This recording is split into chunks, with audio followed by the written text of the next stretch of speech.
everyone, welcome and welcome back to the channel. This is part 3 of random questions about Qatar Airways ground staff. Who would have thought? I'm already on part 3. So part 1 and 2, they got really long. There was a lot to talk, there's a lot of information to share, and you guys have a lot of questions.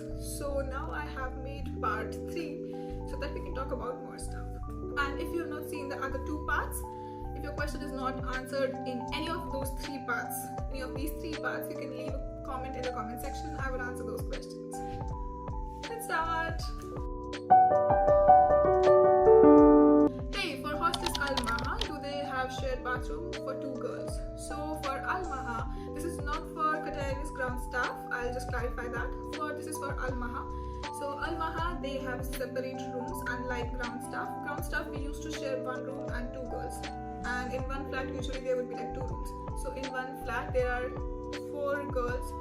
Okay, 1 flat, 2 rooms, 4 girls, and about 2 to 3 washrooms we used to have, and 1 living room and 1 kitchen. But for Al Maha, they have 2 separate rooms, 1 sharing kitchen and 1 living room, and in each bedroom there would only be 1 girl. So they had their own rooms. And now about the washrooms, in every flat there is a master bedroom and there is a normal bedroom. Upon your luck, if you get the master bedroom, then you would have the attached washroom. If you are not in the master bedroom, then no, you would not get an attached bathroom, but that would be outside in the living room. But you can just have a communication with your flatmate, and then you can tell her, okay, you use the one inside or use the one place so no one else can use it. So it's as good as having a private washroom. Yes. Let's take the next question. So this is again about the uniform. Let's read the question. It's fun and interesting. Do you also get a separate winter uniform like cabin crew does? And I have seen getting a pair of black leather gloves for winters. Is it really for winter layover or is it just for show? So no, as a ground staff, I'm so sorry, but you don't actually get the things like cabin crew because, well, they have to work in cold conditions as well, but while for us, we are just working at the airport, so the temperature is mostly the same, the weather is mostly the same, nothing much changes. So for us, we don't need any gloves or winter jacket, no. So let's take the next question. I'll read it, just give me a minute. But one thing about this question is that it's very peculiar, but it might happen to you, a similar situation or something. So what can you do about it? Let's see the question. Ma'am, I'm selected for customer service agent in Qatar Airways, and today my coordinator called and told me that my ticket is on 25th of November. But I want to reschedule my ticket after Christmas as my mother recently has been operated and I want to be with her for some time. So if I make delay, it will make a problem. Please advise me on what to do. You can reschedule, that's fine. If ever you have any such situation that you have a ticket already and you don't want to go at that time, it is fine. You can inform the coordinator and they can reschedule it for you. The only thing is that in this case, she was supposed to be there in November. Now, since she doesn't want to travel in November, she will ask them to reschedule in December or January. So when they bring people, they don't bring people randomly. The staff do not just come to Doha on random days. They are carefully placed on a list. So let's say in my batch, we were 30 people. So all 30 people were flown from their flights on the same date, right? So that they can form a batch and they can teach and they can train them. So if you think that okay, in November you don't want to be there, so I will request for December. But if in case they don't have a lot of people coming from different places, or they don't have a lot of staff coming in December, so maybe then you wouldn't be called in December. Maybe they will ask you to wait until they have the next batch made. So maybe it will become Jan or Feb or whenever the next batch comes. So definitely yes, you have to prioritize your family, your health, or whatever it is that you think is very important. But then you can, of course, you can say, you can ask them to postpone it, but you cannot decide the date when you want to go. I hope this clarifies a little bit. The next question is, do they pay for extra hours? So yes, it's all about the money. We are all working there for money and benefits. So yes, if I am working for the whole day, we used to get called for OTs, that's overtime. So as I mentioned before, that we were supposed to work 5 hours a day and 44 hours a week. But if they call us for overtime, then the overtime could be anywhere from 8 to 12 hours.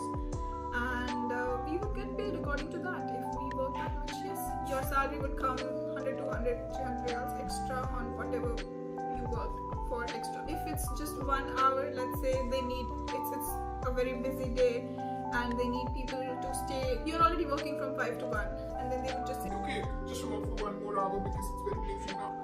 So in that case, usually we would not get paid of 15 or 20 riyals because that would be the hourly rate. So they would just allow us to go home early the next day or somewhere in that same week. They would say, okay, you can go home early today if you want because you did have overtime. Yes, all good.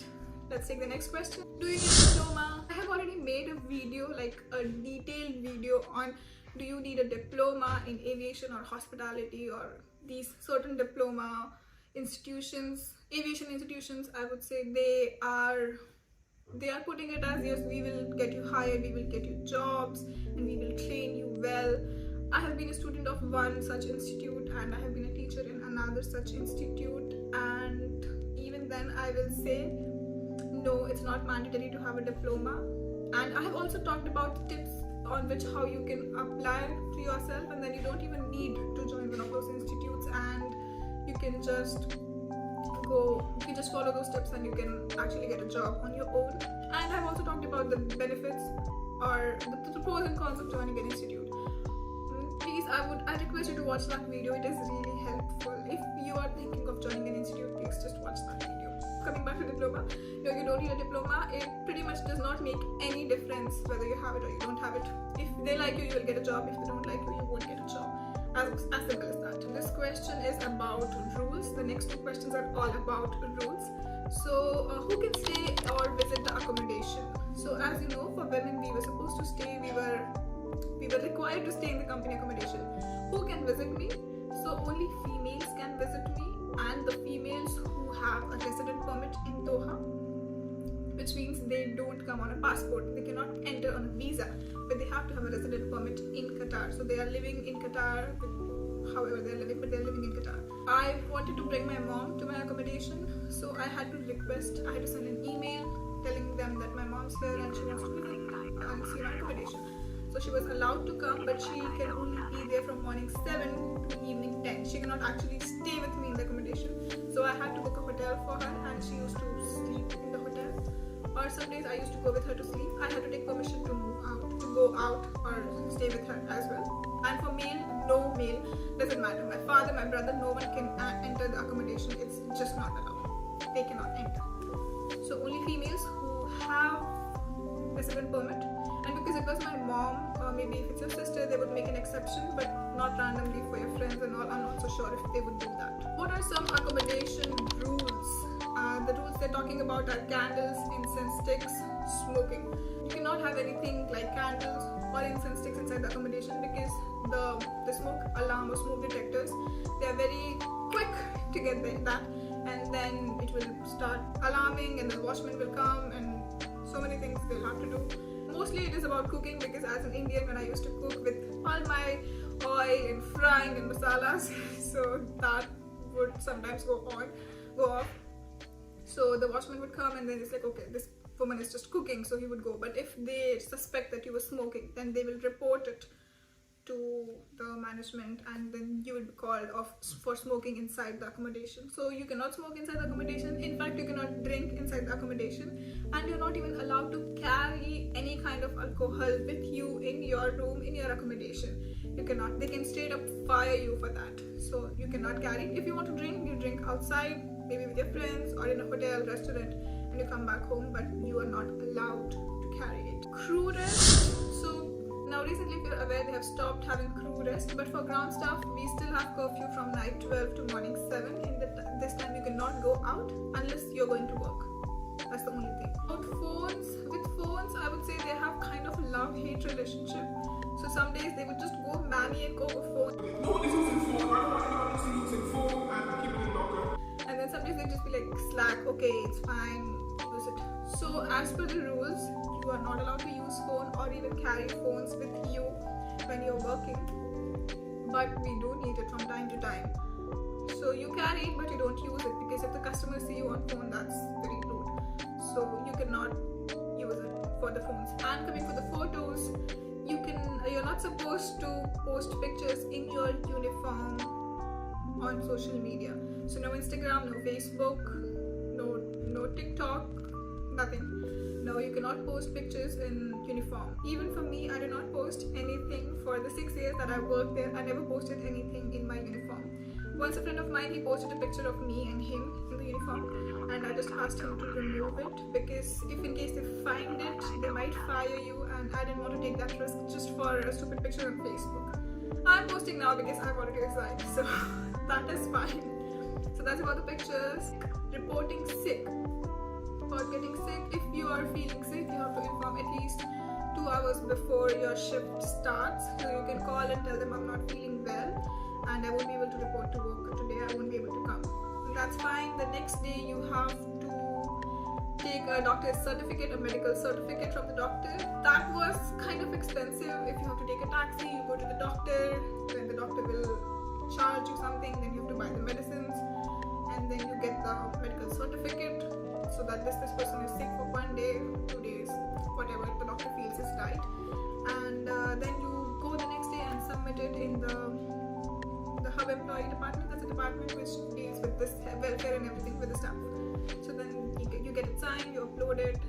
I just felt like it was such a hassle that I felt I would rather go to work than just reporting sick. So most part I do not report sick. Reporting sick 14 days a year, it's free in the sense that you would get paid full salary, nothing would be deducted from your salary, and then 28 days would be half pay, so you would get half pay, and then there is also about 2 to 3 months which is unpaid leave, unpaid medical leave. So that's pretty decent, I would say. If someone's really sick, then it's good they can use it. So that's about reporting sick. About alcohol, as I've mentioned, girls cannot have alcohol in the accommodation. To buy alcohol, you should have an alcohol license. That if you're living in accommodation, you will not get that alcohol license. If you're a Muslim, you won't get that alcohol license. You have a salary which is less than the threshold, you will not get that alcohol license. So only if you're earning above a certain level and then you are not living in the company accommodation and you're not a Muslim, then you can apply for it. And even on that license, you can only buy, let's say, 4 or 5 bottles. So there's this certain quantity that only this much you can buy, and you're not allowed to give it to other people because that would kind of be selling it, and that's not allowed. It's illegal again. But well, I mean, if my friend bought it, then I can just drink it with him or her at her place. So I can do that. But if you're coming to work drunk, you're getting fired straight away. They sometimes used to have a random alcohol checks, especially during the next day of Christmas or the New Year's, because that's the time when most people drink. So they would just have random checks and with the breath analyzer, and if they find that you were drunk, you're fired then and there. There's no appeal, there's nothing to talk about, you're just fired. So alcohol, they are pretty strict about that. Even smoking, if you're in the uniform, definitely you cannot smoke. Even if you're wearing a lanyard, you cannot smoke. So even when we were in the training, so we had our own clothes, it was not a uniform. But if you're wearing the company lanyard, you cannot smoke. So I hope I have covered all your questions. I went through my comment section and I copy pasted each and every question that you have asked. Everyone can get benefited from this, because I know the people who have asked me these questions, I have responded to them in the comment section itself, so that they have the answer as soon as possible. I cannot wait they cannot wait for me to make a video of every time someone asks a question. That's not going to work out. So now this time I have covered every question. So maybe if you have some similar questions or queries, maybe that's answered now, or maybe after listening to these questions you have the questions of your own, you can ask me in the comment section. I will respond to those, and I'm very happy that you're here, you're still here. So I hope you enjoyed this video. I hope your questions were answered. If you did so, please like, share and subscribe to the channel. I wish to get 1,000 subscribers by April 2024. I said April in my previous video, but then I don't know, what if it's like April 25? So no, April 2024, I want 1,000 subscribers. Please guys, help me and make it possible. You're awesome. I'll see you in the next one.